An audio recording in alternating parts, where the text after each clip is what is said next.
لا شريك له ونشهد أن سيدنا ونبينا وحبيبنا ومولانا محمدا عبده ورسوله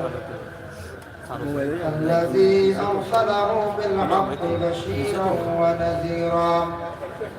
وداعيا إلى الله بإذنه وسراجا